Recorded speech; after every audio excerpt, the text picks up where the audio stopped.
Hola, hola, hola, hola, bienvenidos a un nuevo encuentro de Raíces de Sefarad, como cada jueves del año, como casi todos los jueves del año nos encontramos aquí, casi siempre en vivo, para encontrarnos con algún tema relacionado con el mundo sefaradí desde la presencia judía en la península y todo lo que pasó después.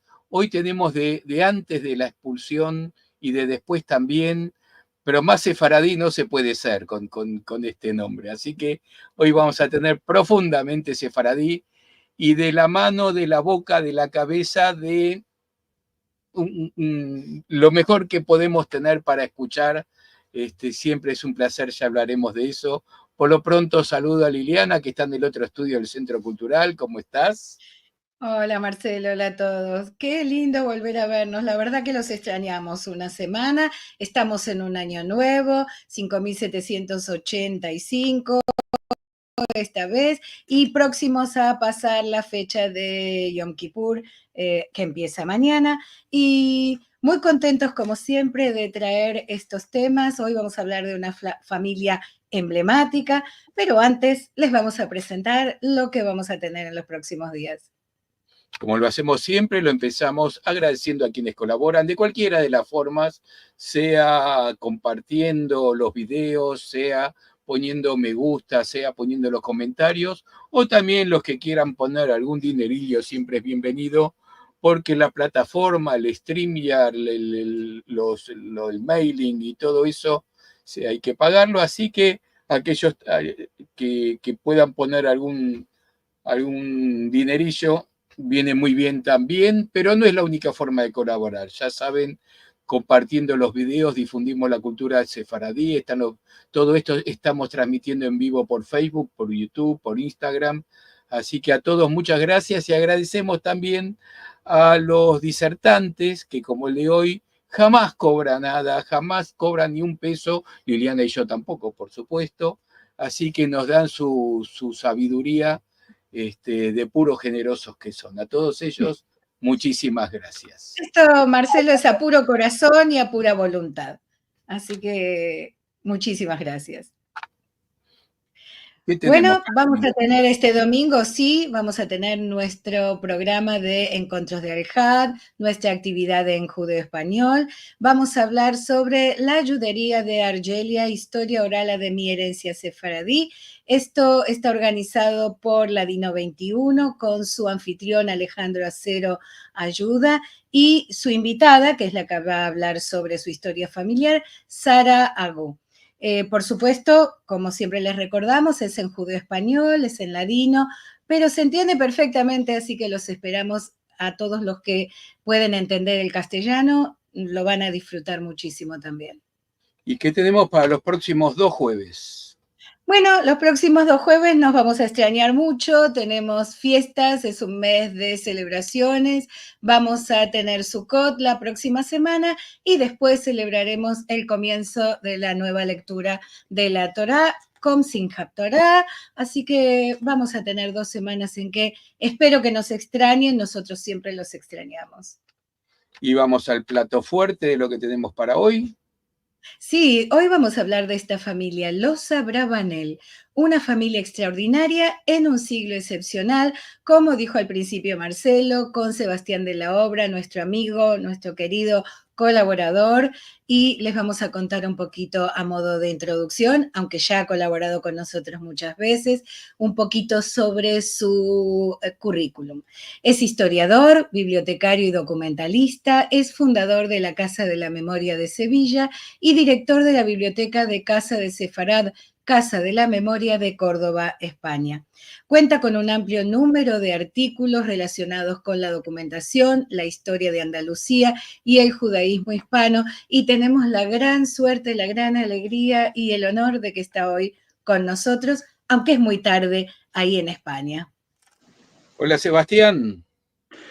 Buenas noches, buenas tardes para vosotros, que son mejores que estas buenas noches, que aquí estamos ya en las 12:08 de la noche. Pero bueno, hoy he dormido un poco de siesta, así que no corremos riesgo de que me quede en la mitad de la charla. Absolutamente.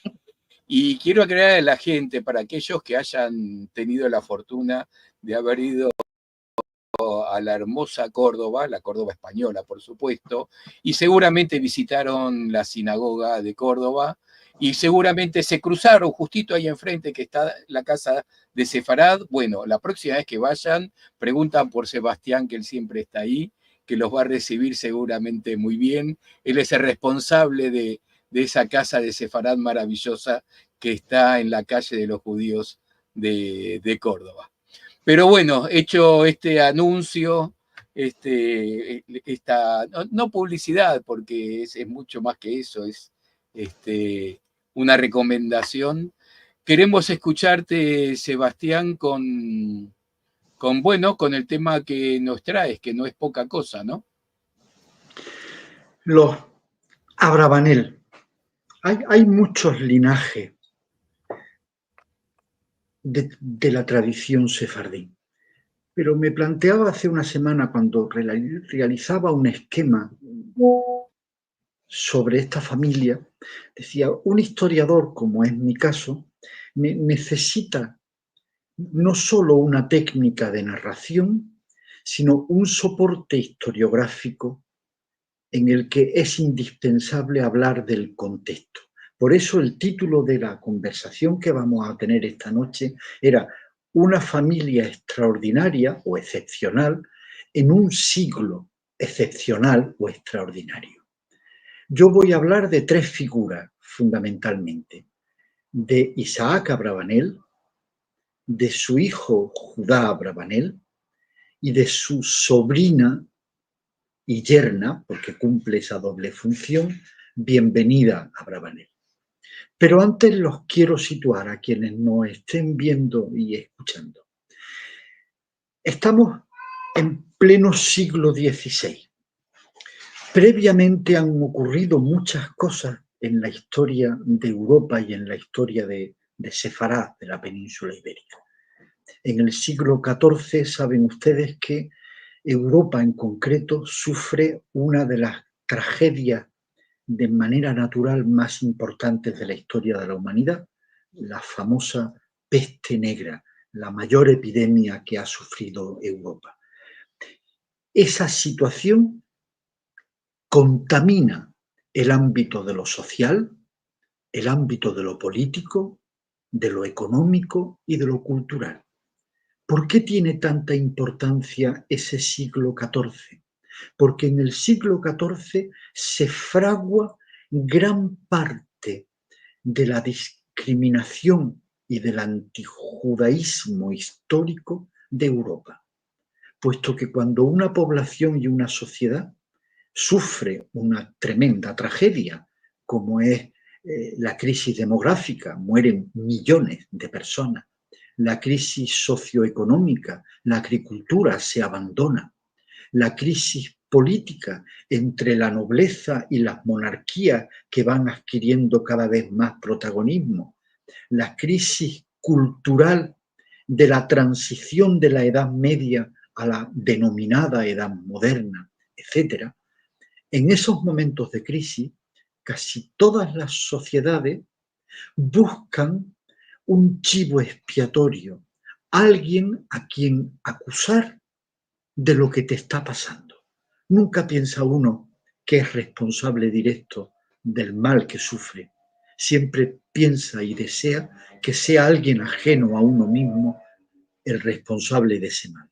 Pues bien, en el siglo XIV se fragua en Portugal, en España, en Francia, en Italia, en Germania, en Alemania, en Gran Bretaña, esa construcción que tiene un buen soporte ideológico. Alguien tiene que ser responsable de nuestro dolor, de nuestro sufrimiento, de nuestra crisis. Y ahí aparecen nuestros judíos. El siglo XV es un siglo de transición. Un siglo de transición que en el ámbito de lo político y de lo social es una tensión muy grande entre unas monarquías que construyen nación y un sector feudal de la nobleza que se resiste frente a perder su poder territorial, cultural, político y social frente a la monarquía que están constituyéndose como Estados-nación.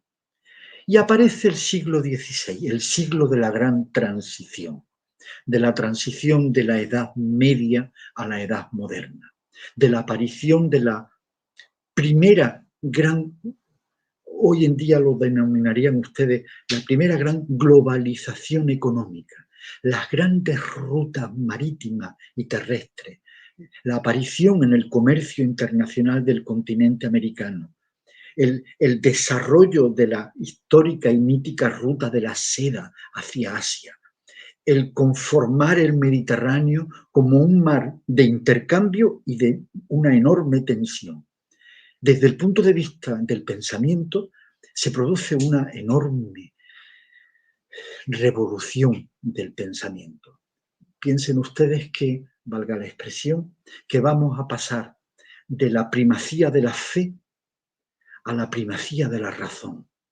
Se construye la primacía de la fe, que San Agustín y nuestro Isaac Abravanel, hablaremos de él, piensan que es el elemento central de la existencia humana, a la primacía de la razón que Aristóteles en el mundo clásico o nuestro sabio Andalusí Averroes establecen como su primacía.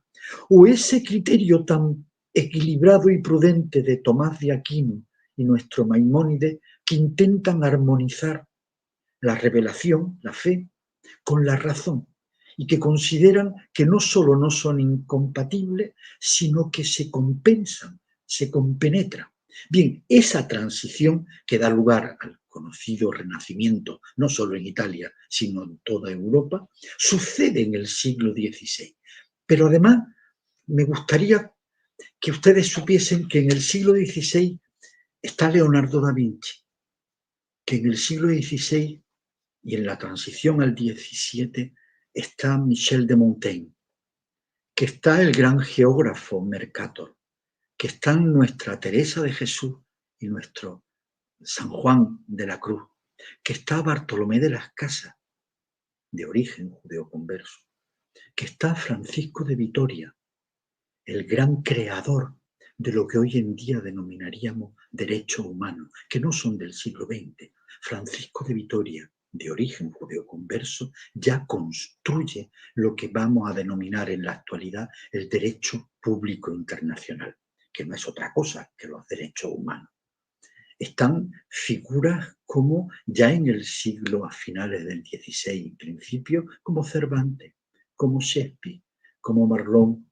Está Tiziano, está Durero, está Tintoretto, está Veronés, está El Greco, está Maquiavelo, está Tomás Moro, está nuestro enorme pensador europeo, profundamente humanista, Juan Luis Vives, de origen judeoconverso.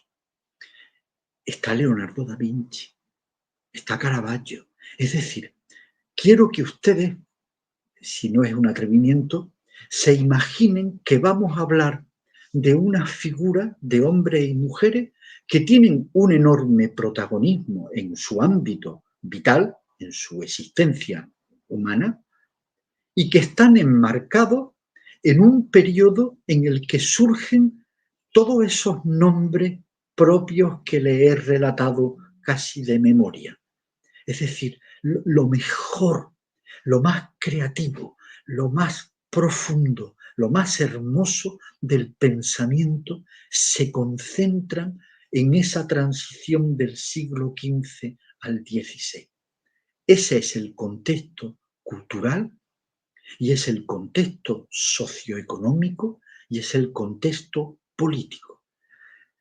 Vamos a hablar y vamos a movernos como si viajásemos. A mí siempre me gusta la figura casi metafórica de el viaje cuando converso, cuando me piden alguna conversación o charla.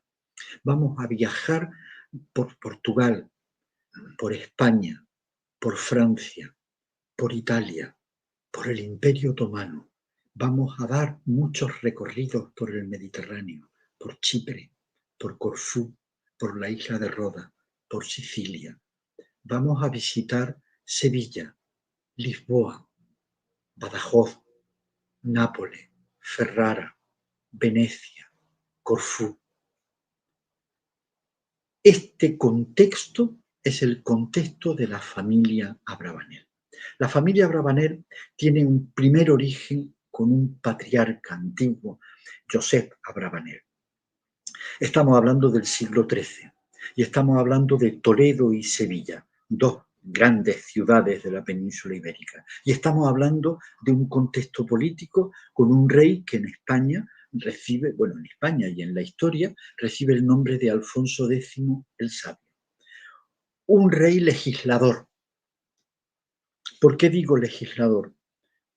A título de anécdota, para quienes nos estén escuchando desde los Estados Unidos de Norteamérica. En la cúpula del Capitolio de Washington aparecen unas placas en mármol, en relieve, de determinadas varias decenas de figuras que se les considera los grandes legisladores en la historia de la humanidad. Aparece la figura de Aristóteles, la de Platón, etc.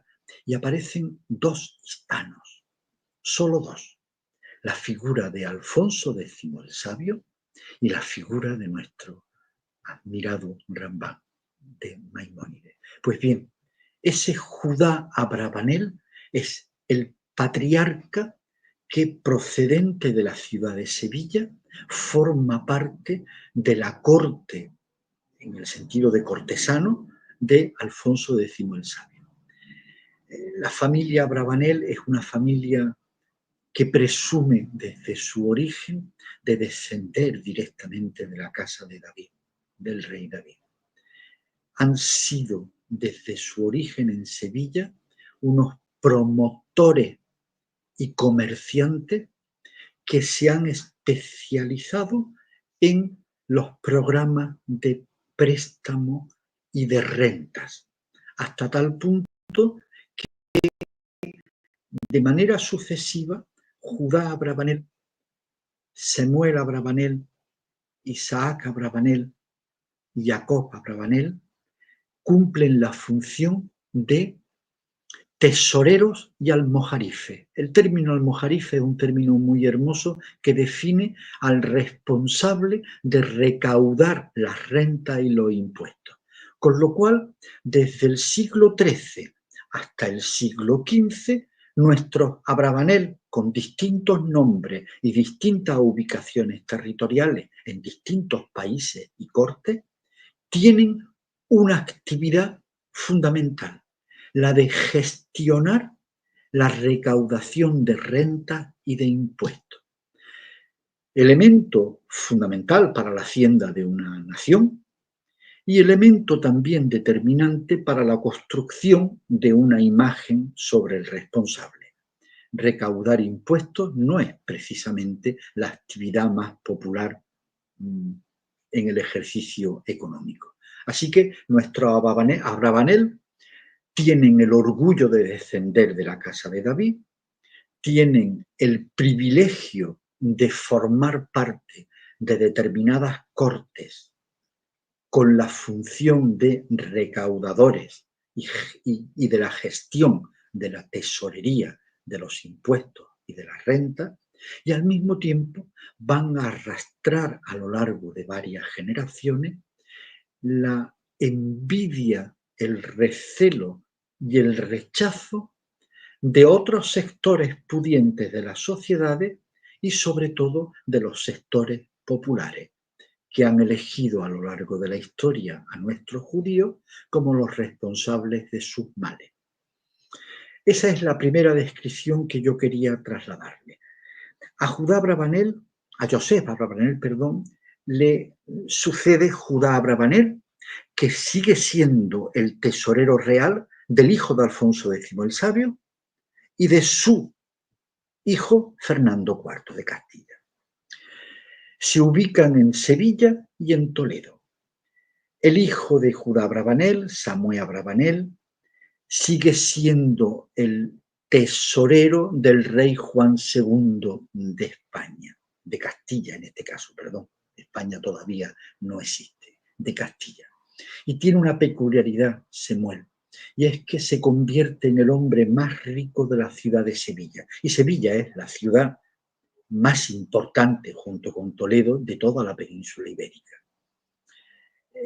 Semuel Abravanel tiene una peculiaridad, y es que es lo que ustedes hoy en día llamarían un patrimonio inmobiliario impresionante en la ciudad de Sevilla. Estamos hablando de mediados, no, la segunda mitad del siglo XIV.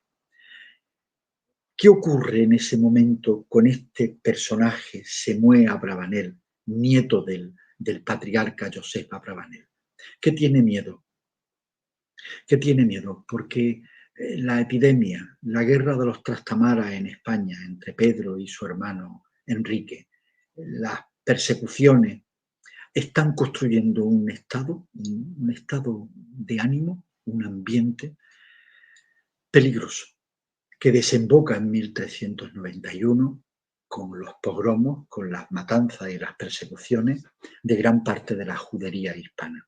Ahí empieza la decadencia y el declive de nuestra memoria judía, 100 años antes de la expulsión, en 1391. Pues un poco antes, nuestro Semuel Abravanel decide, no tenemos con rigor, hablando con rigor, elementos que puedan explicar cuál fue la razón determinante. Lo cierto es que nuestro Semuel Abravanel se convierte al cristianismo con el nombre tan original de Juan Sánchez de Sevilla, provocando una profunda crisis en ese linaje de los Abravanel, que no entienden por qué el patriarca en ese momento, Semuel Abravanel, se ha convertido al cristianismo. Su conversión al cristianismo lo enriquece todavía más porque tiene más vía libre para su patrimonio inmobiliario, para su influencia, etc. Hasta que llega el momento del pogromo de Sevilla del 5 de junio de 1391, donde se destruye la judería de Sevilla, la de Carmona, la de Écija, la de Andújar, la de Úbeda, la de Baeza, la de Ciudad Real, la de Córdoba, la de Murcia, la de Zaragoza, la de Tudela, la de Barcelona. Es decir, ese reguero como un tifón, como un tsunami que inunda toda la península. En ese momento nuestro Juan Álvarez de Sevilla, nuestro Semuel Abravanel, decide salir de Sevilla y se va a Portugal. Pero su familia, que ya se ha instalado en Portugal, lo margina. No han terminado de entender, nunca terminaron de entender por qué Semuel Abravanel se había convertido al cristianismo. Aunque hay una pequeña explicación, una vez que él huye hacia Portugal, vuelve al judaísmo de nuevo en Portugal. Y aparece nuestra primera figura real, Judá Abravanel. Judá Abravanel, hijo de Semuel, ya está instalado en Portugal, en Lisboa, y la historia de esta familia, eso genera, es como cuando hablamos de los linajes de jueces, los linajes de abogados, los linajes de historiadores, los linajes de aventureros. Pues parece que en los genes llevan el mundo financiero y el mundo comercial, y nuestro Judá Abravanel se convierte en consejero del rey de Portugal. Ya no solo en materia de recaudación de impuestos o de gestión de las rentas, sino como administrador financiero, tanto del rey de Portugal, Juan I, como de su hijo Fernando, pero sobre todo, Judá Abravanel en Lisboa establece una relación muy cercana, yo diría que incluso de amistad, no solo de relación laboral, con el noble más importante de todo el territorio de Portugal en ese momento, el duque de Braganza, que era como el sector nobiliario por excelencia. En España son el ducado de Alba y de Medinaceli y de Medinasidonia, pues en Portugal son los Braganza, los nobles, que mantienen una relación en un principio de colaboración con la monarquía, hasta que en un momento determinado se enfrentan a la monarquía. Pues bien, nuestro Judá Abravanel es administrador de la monarquía, del rey, y es el administrador particular del duque de Braganza. El administrador de sus bienes, de sus rentas y de las recaudaciones que establecía. Judá Abravanel tiene 3 hijos. Uno es Jacob Abravanel, al que vamos a conocer de pasada, porque lo importante en la figura de Jacob Abravanel es su hija, Bienvenida, de la que vamos a hablar hoy. Bienvenida Abravanel. Tiene a Josep Abravanel, que se marcha a Italia, y tiene a Isaac Abravanel, nuestro primer gran protagonista. Isaac Abravanel, el patriarca de la familia Abravanel, voy hablando de patriarca en función de los siglos. Nace en Lisboa y, al igual que su padre, se va especializando en el comercio y en la gestión de las finanzas. Isaac Abravanel hereda de su padre esa relación estrecha con el duque de Braganza, el noble más importante. Pero se produce una crisis. En el país hay una crisis social y hay una crisis política.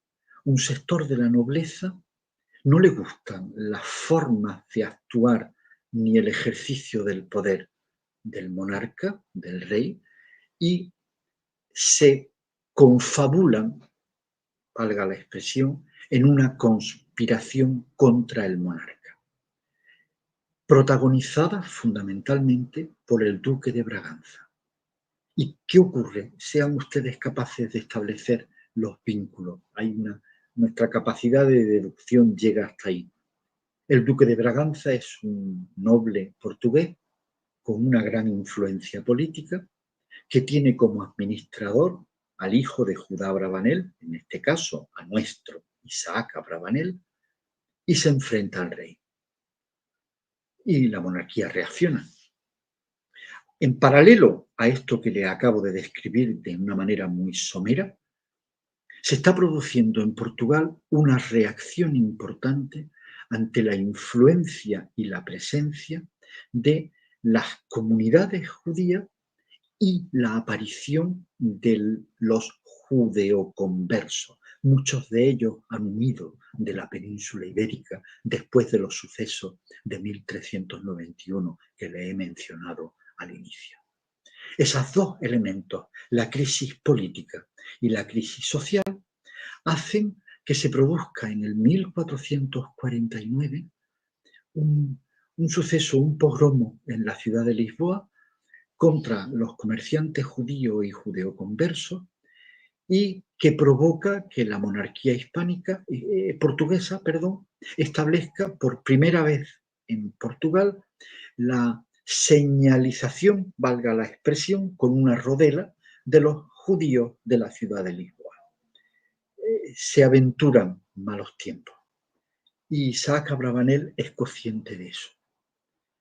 No hace falta ser muy inteligente, y él lo era, para saber que su relación con el duque de Braganza, su pertenencia a la comunidad judía y su posición social, económica y cultural. Se me olvidaba decirles que desde muy joven Isaac Abravanel no solo ejerce de experto financiero, sino que ejerce una enorme actividad creativa literaria. No para de escribir. Hablaremos de su obra. En ese conjunto de acontecimientos, Isaac Abravanel toma una decisión. Es acusado por el rey de Portugal de ser cómplice de la conspiración. No hay en los historiadores, ni en Cecil Roth, ni en Pensión Netanyahu, ningún elemento que demuestre que Isaac Abravanel participaba en la conspiración. Pero da igual. Su posición política, su posición social y su posición económica y su relación con la nobleza portuguesa como administrador de bienes lo hacían ser una diana perfecta, y su condición de judío, una diana perfecta para convertirlo en un conspirador. Isaac Abravanel coge a toda su familia, a su hijo Judá, a su hijo Samuel, a su hijo José, y sale de Portugal. Llega a la frontera con España, en Badajoz, Segura de la Orden, el primer pueblo. Llegan unas 300 familias, no solo la familia de Isaac Abravanel, sino 300 familias lo acompañan en esa huida de Portugal. Sumen ustedes huida, habían huido de Sevilla a Portugal, ahora huyen de Portugal y vuelven a la península. Segura de la Orden, Plasencia, Alcalá de Henares, Sevilla, Toledo, vuelven a ser los lugares donde la familia Abravanel se instala. Y hay una circunstancia peculiar. Esto se vuelve en contra, esto tiene siempre un efecto boomerang, pero en la historia no hay tanto que pensar en los efectos boomerang, sino en lo que sucede. Isaac Abravanel es un gran financiero, un líder de la comunidad judía de Portugal, un hombre culto. Isaac Abravanel sabe latín, sabe hebreo, sabe español, sabe portugués y sabrá italiano en un corto periodo de tiempo. Su llegada a España y sus referencias hacen que se convierta en el administrador de una de las casas nobiliarias más importantes de Castilla, la casa de los duques del Infantado. Y además se establece una conexión particular con el que era denominado en la época, para quienes no conozcan la historia de España, esto es muy peculiar, el cardenal Mendoza. Se le llamaba el tercer rey de España. La corona española está en manos de Isabel, la católica, reina de Castilla, e Fernando de Aragón, rey de Aragón. Su matrimonio hacen que exista una unidad política entre Castilla y Aragón. Pues bien, a los dos reyes, Isabel y Fernando, se les une el primado de España, que era el cardenal Mendoza, al que se le denomina el tercer rey. Isaac Abravanel, desconocemos mediante qué procedimiento, si es que hay que sospechar algo, consigue convertirse en el administrador del, entre comillas, tercer rey de España. Como anécdota, para que mi conversación no sea demasiado tediosa, el cardenal Mendoza tenía 3 hijos. Bien, tenía 3 hijos. Y Isabel la Católica, tan prudente y tan conservadora ella en otros asuntos, define en una carta como los 3 pequeños y hermosos pecados del cardenal a sus 3 hijos. El cardenal Mendoza se convierte en una figura fundamental para la familia Abravanel y para nuestro protagonista primero, a Isaac Abravanel, porque el formar parte del séquito y ser administrador de los bienes, tanto de los duques del Infantado como fundamentalmente del cardenal Mendoza, a la familia Abravanel le abre las puertas en su posición social y sobre todo le abre las puertas en un momento determinado cuando Aragón está muy empobrecido. Fernando el Católico, el rey de Aragón, era un hombre inteligente, pero como todos los hombres inteligentes con poder y carentes de moral, tiene a todo su reino empobrecido. Y eso genera una enorme crisis política, porque Castilla y Aragón se encuentran en guerra con el último reino musulmán de la península, el reino de Granada. Entonces, todos los recursos económicos van para sufragar una guerra. Y al mismo tiempo, el país todavía es heredero de la profunda crisis social, económica y política de las que le hablé al inicio. ¿Qué ocurre y por qué nombro al cardenal Mendoza? Porque el cardenal Mendoza facilita que ese preclaro personaje, filósofo, escritor, financiero, intelectual y líder en parte de la comunidad judía de Portugal y ahora de la española, Isaac Abravanel, genere una cierta atención en los reyes católicos, que lo reciben en audiencia, fundamentalmente por interés de Fernando el Católico, que quiere saber cómo es que esta figura administra los bienes de los nobles de Castilla, administra los bienes del cardenal Mendoza y le conceden una audiencia. Y en esa audiencia, aunque no nos consta ningún documento que transcriba la conversación, en esa audiencia ponen en manos de Isaac Abravanel la búsqueda de recursos financieros para la guerra de conquista en Granada. Y los hay. Y el gran líder de la comunidad judía hispana, Abraham Senior, en Segovia, era el rabí mayor de Castilla, amigo de Isaac Abravanel, junto con otras figuras potentes desde el punto de vista económico y de influencia de la comunidad judía, realizan un proyecto de financiación y avalan con sus propios recursos la guerra de Granada. Y avalarán con sus propios recursos la travesía futura de Cristóbal Colón al continente americano, lo que equivocadamente se denomina como descubrimiento, que no deja de ser un encuentro. A veces positivo, otras veces negativo, pero no vamos a entrar ahora mismo en esa disquisición moral.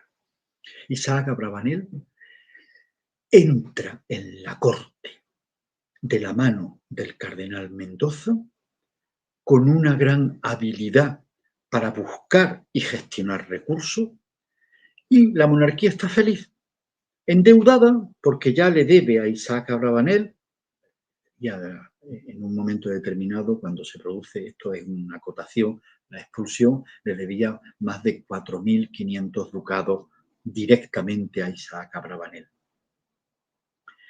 Durante 8 años, Isaac Abravanel ejerce una función de asesoramiento, de gestión, etc.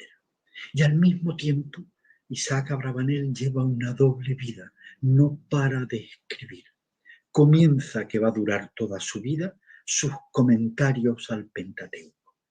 Les quiero aclarar que la figura de Isaac Abravanel es una figura peculiar desde un punto de vista. Es un hombre profundamente tradicional. Lo que ustedes que me estén escuchando pensarían es un judío ortodoxo.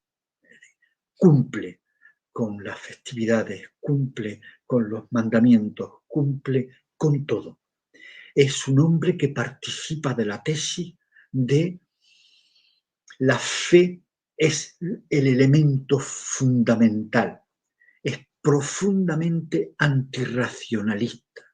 Se enfrenta a todas las tesis aristotélicas de Averroes, del propio Aristóteles, y escribe sobre eso.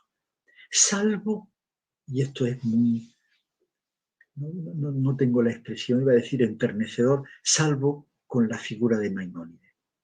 Él piensa que, a pesar de que Maimónides estuviese equivocado, porque Maimónides era un racionalista, la profundidad del pensamiento de Maimónides lleva a Isaac Abravanel a no cuestionar, desde luego desde el punto de vista del insulto como otros contemporáneos, a no cuestionar la figura de Maimónides, porque él decía, era un hombre de un profundo pensamiento que yo tengo que respetar por esa profundidad.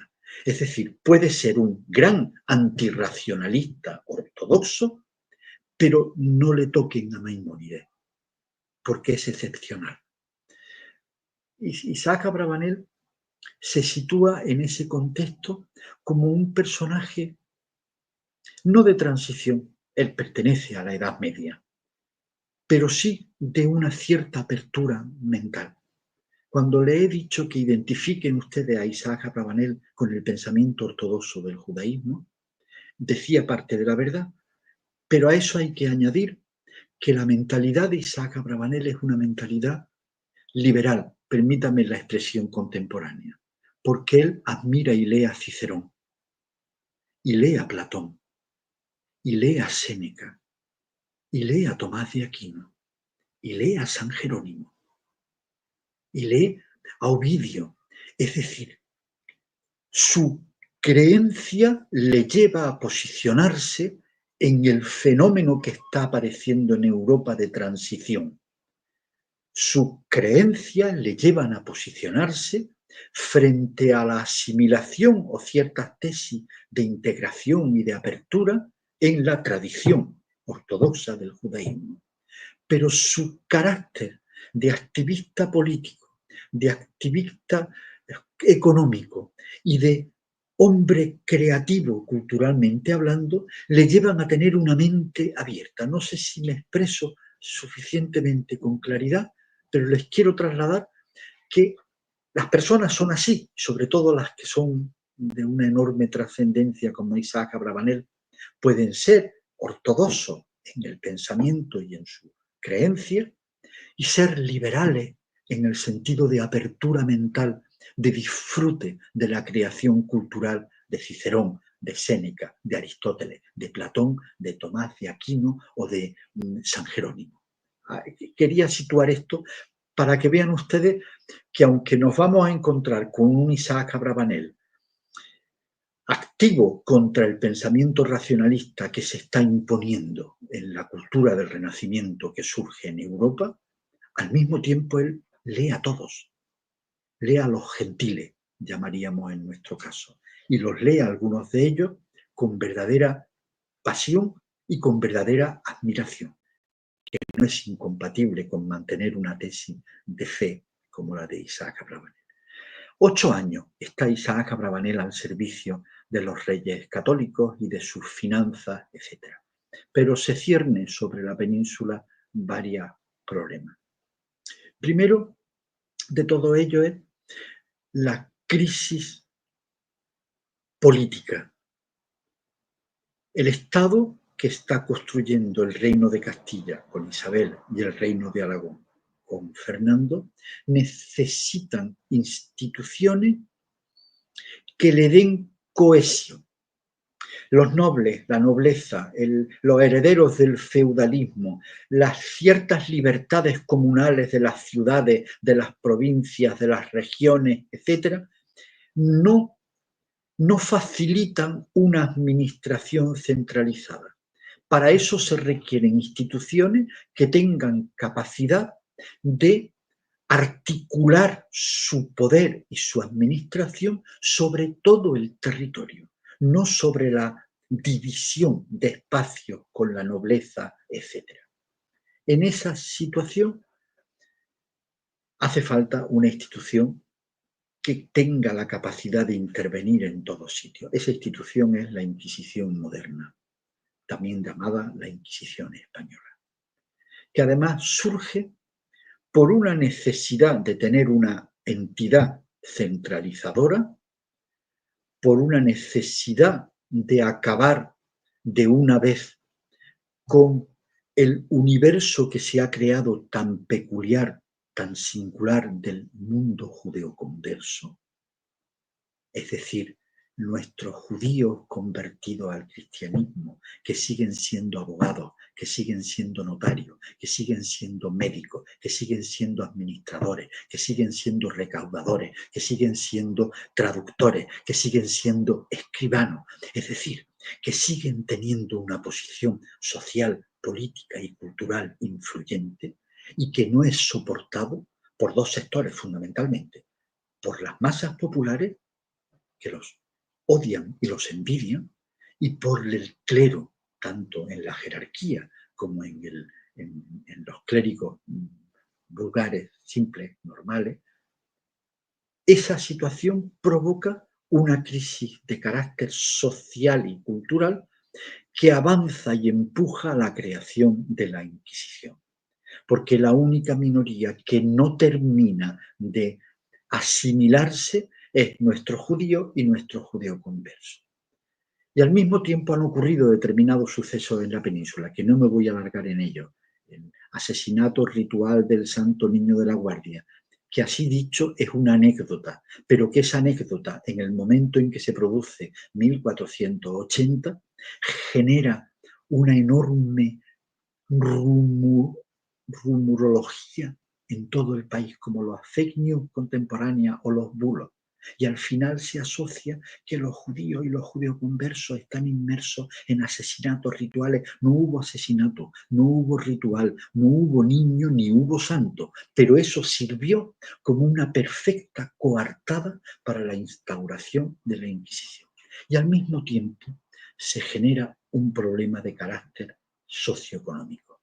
La deuda que tiene la corona de Castilla y la corona de Aragón con nuestros judíos y judío converso. Es decir, la población de las ciudades tiene deuda con los judíos. La nobleza de este país tiene una enorme deuda contraída con los judíos. Y la monarquía hispánica como institución tiene una enorme deuda con nuestros judíos. ¿Cuál es una de las fórmulas? Bajo la coartada de la unificación religiosa y de solventar el problema de la herejía, nuestros judíos influyen en nuestros judeoconversos para que sigan practicando el judaísmo. Esa coartada ideológica tiene detrás la necesidad de acabar con la deuda. Y se plantea el edicto de expulsión. Nuestro Isaac Abravanel interviene.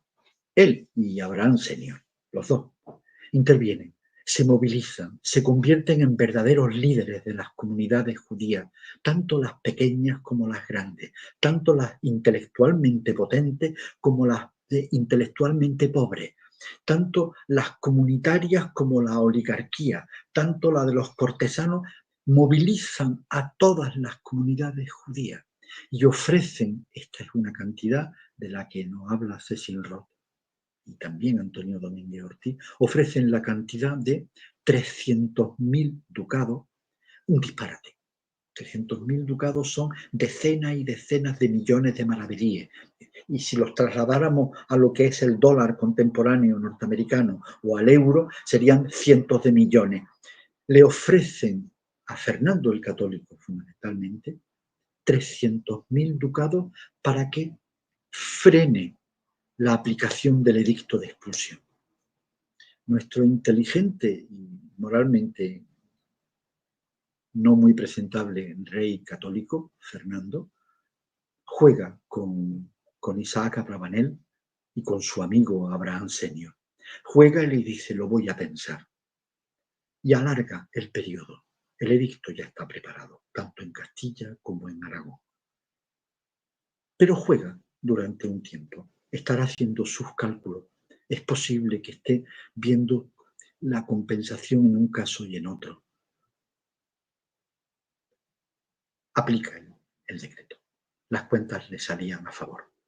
Nada más que en la ciudad de Burgos, solo la ciudad de Burgos, con la expulsión de nuestros judíos, en este caso de Burgos, condonó la deuda por valor de miles de ducados. Solo la ciudad de Burgos. Se condona la deuda con Abraham Senior.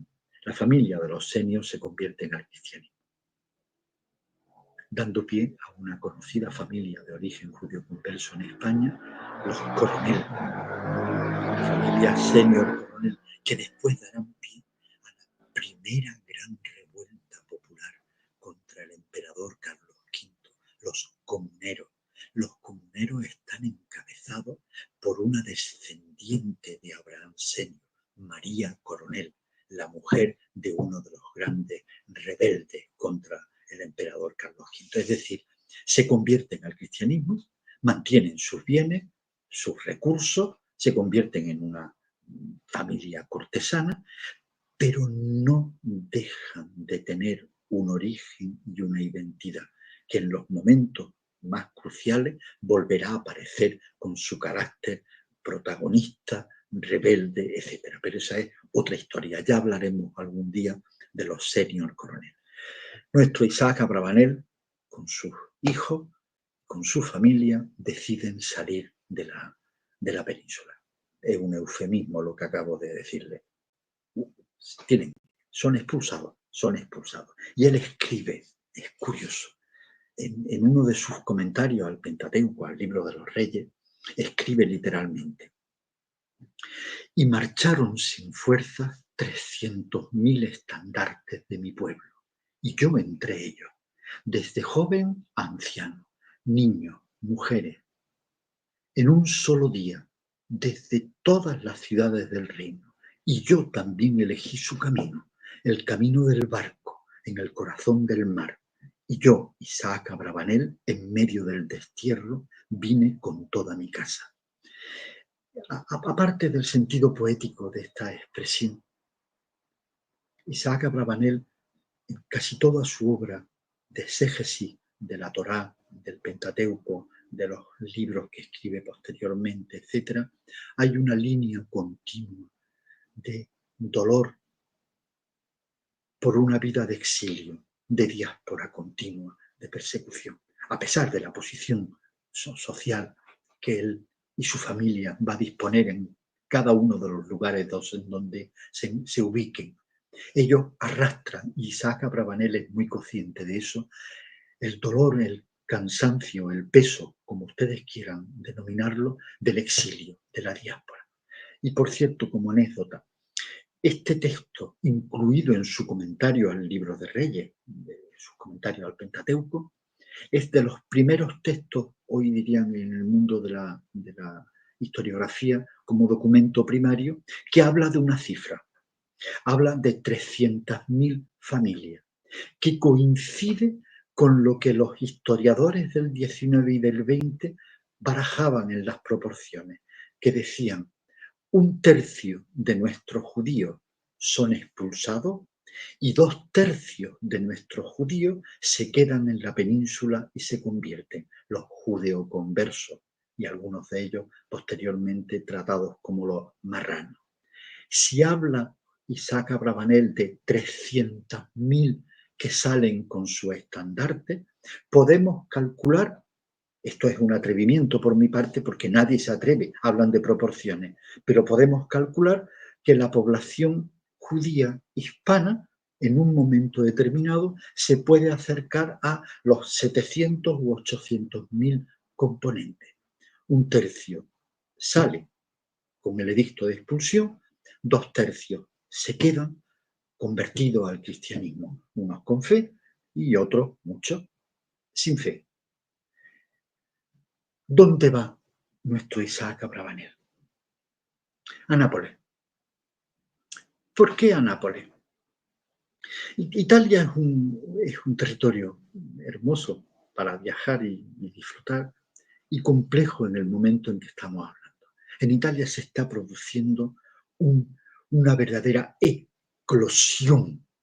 Nápoles, el reino de las dos Sicilias, Nápoles y Sicilia, está bajo una dinastía de origen aragonés, independiente de la corona de Aragón. El rey que en ese momento se encuentra es Ferrante I, que es tío de Fernando el Católico, el rey de Aragón casado con Isabel, etc. Nápoles es una ciudad, en este caso, con cierta tolerancia. Las 5 grandes repúblicas que hay en Italia, Venecia, Génova, no me acuerdo ahora mismo de todos los Venecia, Génova, los ducados de Módena, de Ferrara, de Luca, los estados papales, el reino de las dos Sicilias, Nápoles. En casi todo ello, la influencia, el ducado de Milán, el ducado de Saboya, la influencia del papado ha hecho que existan unas fuertes restricciones a la presencia de comunidades judías y sobre todo a la recepción de las comunidades judeoconversas que huyen de la península. Pero Nápoles no. Y allí va nuestro Isaac Abravanel y otros muchos barcos con nuestros judíos expulsados de la península. Y llegan a una ciudad sorprendente.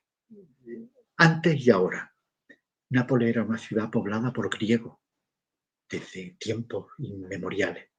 Es una ciudad con monjes ortodoxos. Es una ciudad con esclavos, con comerciantes genoveses y comerciantes venecianos. Es una ciudad con judíos y judeoconversos marranos. Es una ciudad de pícaros. En ese sentido tiene mucha confluencia con Sevilla, con la Sevilla descrita por los grandes autores de la literatura picaresca hispana, por Fernando de Rojas, por Mateo Alemán, por Cervantes, por Sebastián de Orozco, que hablan de la ciudad de la picaresca. Nápoles es eso en parte, pero es muy diferente al resto del territorio italiano, a los estados papales, a las repúblicas y a los ducados, porque en Nápoles no hay, por ahora, una restricción de la presencia de judíos. Y allí llega nuestro Isaac Abravanel con sus hijos, con su hermano, y se instalan en Nápoles. ¿Y qué ocurre? No voy a repetirles todo. Se acercan a la corte y se convierten en figuras esenciales con el rey de Nápoles. Entre otras cosas porque Nápoles está siendo ambicionado por Milán, los Sforza, y por los franceses con el rey Francisco I, que está obsesionado en que el reino de Nápoles, aliado tradicional del reino de Aragón, deje de tener esa posición hegemónica en una parte del Mediterráneo. Bien, en esa situación, Isaac Abravanel le ofrece su servicio como, valga la expresión, gestor financiero al rey de Nápoles y cumple su función hasta que se produce la invasión de Nápoles por las fuerzas francesas, con el apoyo del ducado de Milán. El rey sale y Isaac Abravanel lo acompaña. Huyen hasta Mesina, nueva diáspora. No quiero insistir, nueva pequeña o gran tragedia, nuevo exilio, nueva persecución. Acompaña al rey que lo ha animado a formar parte de su corte y a ejercer su influencia, lo acompaña hasta Mesina. Los franceses abandonan Nápoles posteriormente y España ocupa Nápoles. Cuando digo España, es el reino de Castilla y Aragón, que han conformado España, ocupan Nápoles.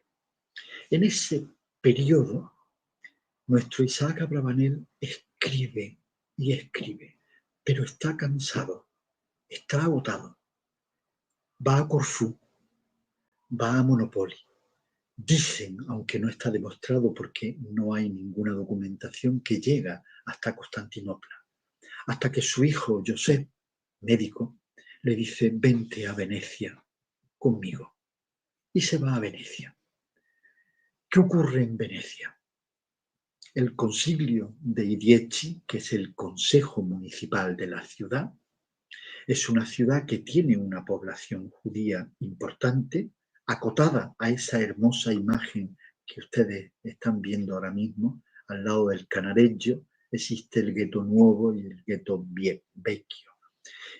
Es la parte más curiosa de Venecia, fuera de la monumentalidad de la ciudad, porque es la única zona de Venecia donde los edificios son inusualmente altos. Dicen ustedes, y eso alguna vez se lo habrán explicado en estas sesiones magníficas del Centro Cultural Sefará. Nos quedan 5 minutos, Sebastián, ¿eh? No me lo puedo creer. No Sí, hemos sí, llegado ni siquiera al hijo. 5:10, porque eres tú. En este espacio es donde se mantiene gran parte de la comunidad judía. Ahí llega Isaac Abravanel y su hijo José, y se convierten en los asesores del Consejo Municipal de Gobierno de Venecia. ¿Por qué? Porque Venecia tiene un problema. Ha controlado el Mediterráneo y el comercio con Oriente hasta ese momento en el que otro reino europeo, Portugal, ha descubierto a través de Vasco de Gama que rodeando África pueden comerciar con todo Asia. La gran globalización económica de las especias que llegan a Lisboa atravesando el sur de África y llegan hasta Ámsterdam y de Ámsterdam a todo el resto de Europa. ¿Y qué figura puede favorecer un acuerdo entre la Venecia que domina el comercio con Oriente y Portugal, que está empezando a crear unas rutas comerciales? ¿Quién? Isaac Abravanel, que ha sido consejero de los reyes de Portugal, consejero de los reyes de España y ahora puede ser consejero de la República de Venecia. Y efectivamente ahí él ejerce una función. No para de escribir. Hablaremos en otro momento de lo que escribe Isaac Abravanel. En Venecia aparece su hijo, no Joseph, sino Judá Abravanel. Judá Abravanel, conocido popularmente como León Hebreo, el autor de uno de los textos más hermosos desde el punto de vista filosófico y también literario, los diálogos de amor. Mientras que su padre Isaac Abravanel se mantiene fiel a la ortodoxia del judaísmo, León Hebreo, nuestro Judá Abravanel, es el judío hispano sefardí enmarcado en el corazón del pensamiento del Renacimiento europeo. Es uno más, como Pico de la Mirandola, como Marsilio Ficino, como Baldassare Castiglione. A nuestro León Hebreo lo leen Giordano Bruno, lo lee Spinoza, lo lee Cervantes y lo cita Cervantes en El Quijote, en sus diálogos del amor. León Hebreo es una figura excepcional, enmarcada perfectamente, que es muy difícil para un judío, en el Renacimiento italiano. Y hay otra figura final, hablaremos de ella en otro momento.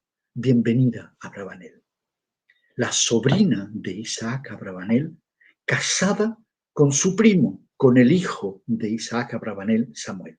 Bienvenida Abravanel es una figura excepcional, merece una conversación sobre ella. Es mecena. Ella es la tutora y la maestra de la hija del virrey de Nápoles, lo que favorece que junto con su marido creen 5 bancos en la región de la Toscana, en el ducado de la Toscana. Bienvenida Abravanel comete la osadía o la temeridad de apoyar a una de las figuras mesiánicas, un mesías falso, un aventurero muy curioso, que fue David Reubeni. David Reubeni es un personaje casi mítico que muere quemado por la Inquisición española, a la que Bienvenida Abravanel y su tío Isaac Abravanel pensaron que efectivamente podía serlo. El mesianismo en la tradición judía, a diferencia del islam o del cristianismo, es un mesianismo inmanente. Es decir, la salvación se debe de producir en la tierra. Yo quiero ser feliz en la tierra, no en otra vida. Ese concepto inmanente, materialista, siempre ha formado parte de la tradición mesiánica y tiene una razón de ser. Estoy cansado de la persecución, estoy cansado de salir de un lugar a otro. La venida del Mesías por fin me va a permitir ser feliz, aquí y ahora. Esa sería la clave. Y Bienvenida Abravanel es la mecena que sustenta, financia, facilita que este falso Mesías y aventurero se entreviste con el Papa Clemente VII, se entreviste con el rey de Portugal, les dice barbaridades y lo expulsan de un lugar a otro, hasta que en Ratisbona, al final las tropas de Carlos V lo detienen, se lo llevan a la península ibérica y lo queman vivo en el 1553 en la ciudad de Badajoz. Bienvenida Abravanel es, junto con su vecina en Ferrara, doña Gracia Nasí, dos de las figuras estelares del mecenazgo, de la gestión económica y de la protección de los judíos perseguidos en Europa en el siglo XVI. Isaac Abravanel, su hijo Judá Abravanel, nuestro León Hebreo, podríamos hablar de él mucho más. Me he despistado, pero a esta hora de la noche, cuando yo supero las 12 de la noche, ya no sé qué hora es y no tengo límite. Y Bienvenida Abravanel, la tercera figura de las que yo tendría que haberle hablado mucho más, pero lamento, no tengo reloj, Mira, ni televisión. mira, ni Sebastián, tú eres como Jerusalén, donde uno no va, sino que vuelve. Así que nosotros normalmente, a quienes colaboran con nosotros, los llamamos, tratamos de llamarlos una vez al año, no más que eso para no molestar. Pero a ti ya es la segunda que hacemos este año y te vamos a molestar muy seguido, porque el placer que significa escucharte, lo que uno aprende, lo que uno disfruta, son esas, me hace recordar a las clases magistrales en la universidad, donde uno tenía el placer de escuchar la sabiduría y se aprende, pero además como esto está en el tiempo pasado, hasta podría ser un cuento, una leyenda. Me hace acordar esas películas, el túnel del tiempo, o otras más modernas ahora, donde uno está viajando y quisiera conocer a estas personas y sentarse en una mesa a hablar con ellos, ¿no? Y eso ahí es donde nos ha llevado, a ese túnel del tiempo de esta familia fantástica, que uno se pregunta, no sé si tiene respuesta, si hay una intencionalidad en la familia de mantener esta tradición de sabiduría judía, o si son solo casualidades, que porque en la familia tenían esa tradición, casi que los descendientes no tenían otra posibilidad que seguir esa línea. O hay alguien tan sabio que está dando el bastón de mando para que siga uno atrás de otro. No sé si... no hay casualidades, Marcelo. Es decir, en este caso del que estamos hablando, de los Abravanel, de las figuras que yo he nombrado, Isaac, Judá y Bienvenida, son figuras encardinadas en su tiempo. No sé cómo expresarlo. Es decir, cumplen una función en su tiempo. Es un activista político, es un agente económico, es un creador literario, es un pensador, es una mecenas protectora de judíos. Es la sensación, yo a veces lo digo, ¿cumplo con la función que me toca vivir en mi tiempo? Yo creo que lo intento. Pues en este caso, cada uno de los miembros de la familia Abravanel, aunque ellos no fueran conscientes, quienes los vemos y los interpretamos en el tiempo, sabemos que estuvieron en su tiempo y cumplieron con lo que tenían que cumplir en su tiempo. No es casualidad. Esto me lleva a una pregunta. Bueno, las preguntas siempre las leemos correlativamente, pero hay una pregunta que tiene que ver con esto, que pregunta Pablo. ¿Los Abravanel fueron una familia extraordinaria por vivir en un siglo excepcional? ¿O fue un siglo excepcional por esa familia extraordinaria? No, fue un siglo excepcional, porque hubo muchos extraordinarios. Claro, hubo muchas personalidades, hubo pero que mucho. cumplieron con su función, que Copérnico, que Galileo, que Miguel Ángel, que Leonardo da Vinci, que Tomás Moro, que Teresa de Jesús, que Juan de la Cruz cumplieron con su función. Fue un siglo de transición en el que hasta el propio Isaac Abravanel, aun siendo un pensador ortodoxo, abrió su mente porque tenía que abrir su mente a todo lo que estaba surgiendo en ese momento en Europa. Fue un siglo excepcional que produjo gente extraordinaria. Qué bueno. Bueno, vamos a ver algunas preguntas que hay, saludos. Vamos a pasar rápido, pero hay preguntas interesantes. Lili. Sí, Alan Carciente que dice buenas tardes desde Caracas, Gmar Timatová. Bernard Miller, hola desde Londres, también está desvelado como tú. Adrián Tolo Quintero, él está en Colombia. Shalom para vuestras mercedes, saludos cordiales y fraternales. Claro que está pidiendo Alan que dice, sí, un curso presencial en España no gratuito quiere. Bueno, es para pensar. Casa de Sefarad. Vamos a montarlo en la casa de Sefarad. Sí. Tal cual. Daniel Cavazos que dice buenas tardes, saludos desde Monterrey. Adrián Marjati Matová, que es inscriptos seamos en el libro de la vida. Amén. Pablo que dice, ¿quién es la persona del retrato que está a su espalda y el autor? ¿No sabemos? Un pintor francés que falleció hace varias décadas. Yo lo compré en una galería en París y es el retrato que me acompaña. Nunca sabré bien quién es. Esa es la incógnita. Tiene una paz, es un poquito de pintura flamenca, de Rembrandt. Es muy peculiar y lo tengo siempre conmigo. Verdaderamente es muy hermoso. Bueno, en Casa de Sefarada hay muchas imágenes de este estilo. Cuando hiciste la exposición de mujeres, tiene ahí mucho. Está. Sí. Catalina Laufer, Gmar Hatimatová. Adrián que pregunta, ¿hubo algún parentesco, familiaridad entre los Abravanel y la familia de Aleví Abulafia? No, que yo sepa, no. Lo que sí hay es una cierta admiración. Isaac y su sobrina Bienvenida son muy mesiánicos. Es decir, Isaac llega a decir en un momento determinado en uno de sus textos que en el 1503 se va a producir, no dice la hora porque habría sido excesivo, se va a producir la llegada del Mesías. Y ellos son muy cercanos a toda la tradición de los Abulafias, desde Abraham Abulafia, del mesianismo judío peninsular. Pero no Claro, me también consta. es lógico de entender ese pensamiento mesiánico después de la amarga experiencia de la expulsión, ¿no?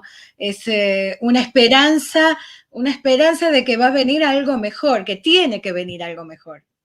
Totalmente de acuerdo. Lo que pasa es que ahí hay la figura de Maimónides que introduce la llegada del Mesías en sus 13 principios, pero lo introduce, ¿cómo se dice la expresión cuando un zapato no te... con calzador? Es decir, él no cree mucho en ese concepto y sobre todo dice, vale, vendrá el Mesías, pero por favor no le pongan fecha, no le busquen fecha, que esto no tiene nada que ver con esos cálculos. Nuestro Rambán es de un sentido común, pero nuestro Isaac Abravanel le puso fecha, el no sé qué día del 1503. Wow. Bueno. Bueno, acá hay un mensaje que tiene que ver con lo que creo que es un mito, que es un mensaje que está dando vuelta que dicen que lo escribió Abravanel respecto del edicto de expulsión. Pero muchos han desmentido que realmente haya No, sido. ya está desmentido absolutamente, ¿eh? Sí, sí, sí, sí. No es Aquel una es carta de Abravanel. como una carta de No. Abravanel, pero ya está desmentido por todas partes que eso no es. No forma parte de la documentación. Que existe un dolor en la familia Abravanel, como en los cientos de miles de familias, realmente existió ese dolor y ese rechazo y amor, amor y odio hacia lo que había pasado en la península ibérica. Pero ese famoso documento no se corresponde con la documentación historiográfica. Seguro. Everardo Treviño Garza dice, gracias por este espléndido programa. Saludos desde Monterrey, México. Betty Estrada, el tiempo ha volado en esta sesión. Saludos desde México. Alan Carciente, Jordano Bruno, astrónomo, le tocó hoguera. Bueno, capaz que tiene que ver con algo comentado antes, ¿no? Sí, con Saludos y Giordano gracias de Bruno. parte de... Mira, Giordano saludos y Bruno, gracias de parte de una descendiente de Don Isaac. Bueno, qué bien. no tenemos el nombre aquí porque dice Kabbalah y Guarigione. Bernard Miller, muchas gracias. Giordano Bruno, Liliana, es uno de los grandes pensadores del Sí, claro. Renacimiento italiano, que lo queman en el 1600 en la hermosísima plaza de Roma, el Campo dei Fiori. Y Giordano Sí. Bruno lee los diálogos de amor de León Hebreo, de Judá Abravanel, porque lo considera, aunque sea muy neoplatónico, como una escala de perfección, es decir, del paso del deseo a la felicidad, a la belleza, al amor real, profundo, espiritual. Es decir, él lo lee. Y Giordano Bruno efectivamente fue influido por Judá Abravanel. Claro. Bernard Ya Miller que estoy dice muchas despejado, gracias por podríamos esta... seguir otra hora más. Sí. Bueno, vamos a leer los mensajes, pero no vamos a seguir una hora más. Muchas gracias por esta introducción tan linda a la historia fascinante de los Abravanel. Necesitamos otra sesión para aprender más. Edgar Ramírez, maravilloso programa. Saludos desde Bogotá. Ivonne Ester, bravísimo. Muchas gracias. Saludos de Río de Janeiro. Adrián que dice, impecable exposición, gratitudes infinitas para todos y todos.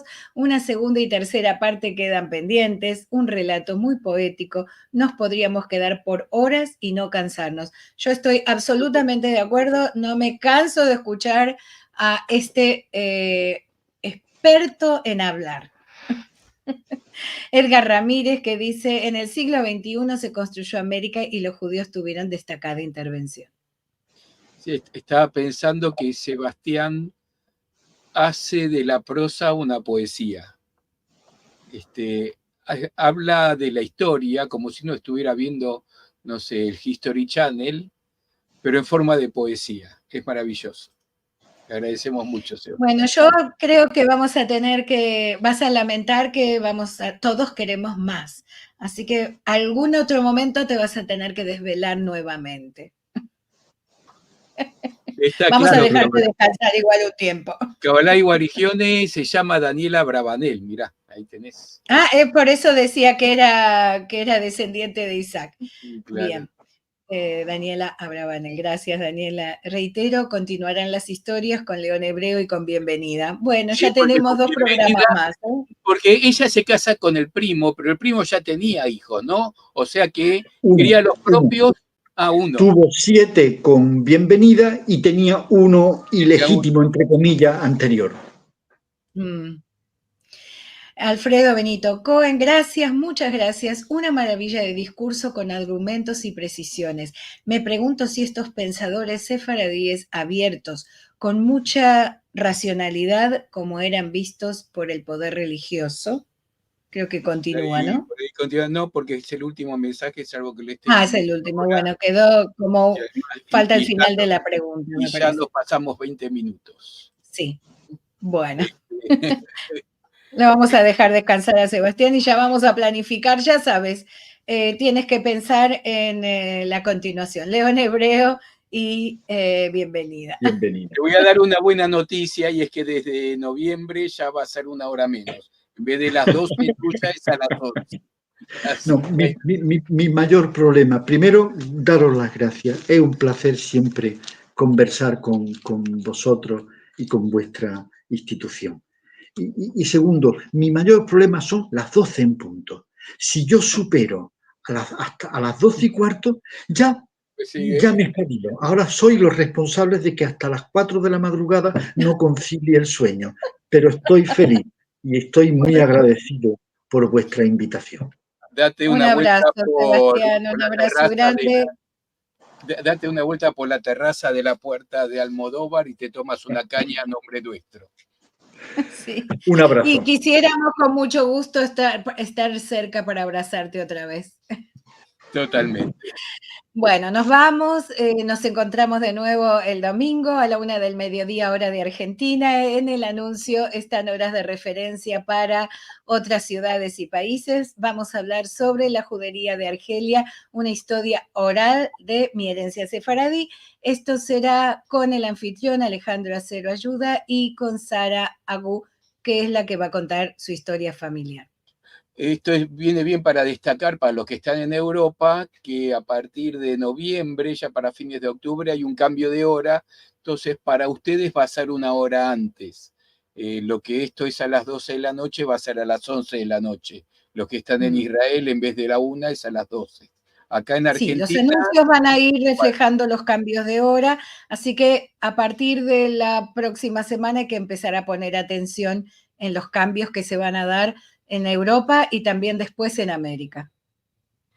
Y la semana que viene y la otra no estamos, demos como suele suceder en esta época del año, con las festividades judías, y cuando cae jueves justo, nos saltemos este día en honor a estas festividades.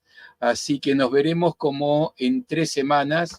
Igual tienen más de 800 videos en el canal de YouTube, tienen para divertirse ahí. Si están aburridos pueden entrar ahí para verlo. Nos vamos que vale la pena verlo de vuelta, ¿eh? Por supuesto.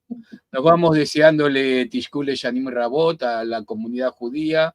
Los no judíos sabemos que nos abrazan también en ese sentido y que esperemos que estas festividades tan profundas para el pueblo judío sean acompañadas para paz en Medio Oriente, para ambos lados de los problemas y paz para todo el mundo, que vuelvan sanos los secuestrados y que pare la guerra y que no haya más muertes.